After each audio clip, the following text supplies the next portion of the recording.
Hey guys, it's Chris Perret again from Social Hustle. Today we're talking about connecting a Shopify store to the Merchant Center. We're going to be going through all the steps, the tips, and the tricks behind making that as easy as possible. Again, I'm Chris Perret from Social Hustle, where we manage just over $500,000 in Google ad spend every month. And this week, and for the next coming weeks, we're breaking down Google Shopping. So let's go ahead and hop right into it. From this screen, you should all be fairly familiar with it if you have a Shopify account. This is going to be your home screen. Now, there are a lot of ways to connect a merchant center and a Shopify store together. You can come here to the apps, and there are a ton of paid apps that let you do this.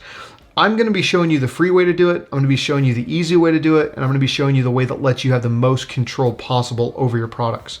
And so instead, if you just come to your sales channels right here and click the plus button, it's going to go ahead and it's going to bring up the sales channels option. And then you can just come right here to the Google option, go ahead and select that one, and it's going to go ahead and it's going to bring you to the Google Shopping link here, which lets you add this product to your store. So you're going to come here, it's just going to ask you all the basic stuff when you're adding in a sales channel. Go ahead and connect it. And then I had actually disconnected a prior one for this video. Yours will say connect a Google account. Mine says reconnect, so no worries there. We'll go ahead and we'll do this. It's going to ask you to go ahead and connect to the Google account that you would like it to sync with. Great, so once you've connected the account, now really important here, make sure that the Google account that you're connecting is the same account that your Google Ads account exists with, and preferably the same one that your Merchant Center has been created with. Now, if you haven't made a Merchant Center yet, don't worry about it. I will show you a super easy way to make a Merchant Center. But if you have made one, you want to make sure that the emails are the same, or at least one email has admin access to the Google Ads account, to the Google Merchant Center, and to the Shopify account. So scrolling down from here, it's going to go ahead and ask you to confirm a few different items. The first one is to confirm that you have a refund policy in place. Now, today we're working with H2O Industries. H2O is a company, High Octane Industries. They make really high-end jet ski covers. They're a client of ours.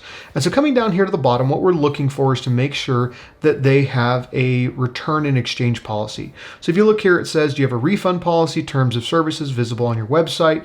We come down, we see that they do indeed have that. Great, we're going to go ahead and check this off. Again, don't just blaze through these. If you mark these yes and you don't have them, within 24 hours you can expect your account to be suspended, and you'll actually have to file an appeal to have it reactivated for you. Second one is to confirm that your payment methods are visible. Again, coming back here, let's go ahead and get rid of that guy. Coming back here, you can see all the payment methods are available down here below. So we'll go ahead and we'll go and authorize this one. Finally, it's asking confirm that you have contact information visible on your website. Now, really important on this one, you have to have 2 of 3 available forms, either a phone number, an email, or a physical address. And with the email, it says right here, a contact form does not count. And so if we come again back to this website, find the Contact Us page, we see there is indeed a phone number and an email here. So we are good to go ahead and select both phone number and email and confirm that. Great, so once we've gone through all the approval process there, the next thing is to actually connect or set up a Merchant Center. Now, I told you if you don't have one set up, I'm going to show you how to do that. The way to do that is just to come over here to Settings, and if you don't have a Merchant Center, you're just going to click the button here that says Create New, and that's going to instantly create you a Merchant Center that's tied to the email address that you're logged in with right now. If you do have one made already, that's great. Go ahead and select it. I'm going to come over here. I'm going to find right here this Merchant Center ID, ends in 4729. We'll come down, find the 4729, grab that one, and connect it. Now, this is going to go through a site claim process where it looks to verify that you should have ownership of your website. Now, if the email that you have is tied to the website and tied to the Merchant Center and tied to Google Ads and tied to analytics, you run into no issues here. As long as the email within the Merchant Center is an admin on the actual website, you typically don't run into any issues here. From there, you can go ahead and select the Google account that you'd like to connect to that. Or if you don't have one, again, you can go ahead and create a new one. From here, we want to come over to the product feed settings, our target market. We're going to go down, we're going to select the United States for where we reside, and going to go ahead and select English and save that. In addition to that, you now get to select your shipping settings. This is probably the single most important and I'd say most valuable part of using the Google Sales Channel is it allows you to automatically import the shipping settings. Setting up shipping within the Google Merchant Center, it's a giant pain. So go ahead and just automatically import your shipping settings here. Again, coming down further, this is going to be your product title preference and your product description preference. All that this means is, do you want to use the SEO title that you may have written separately for your products?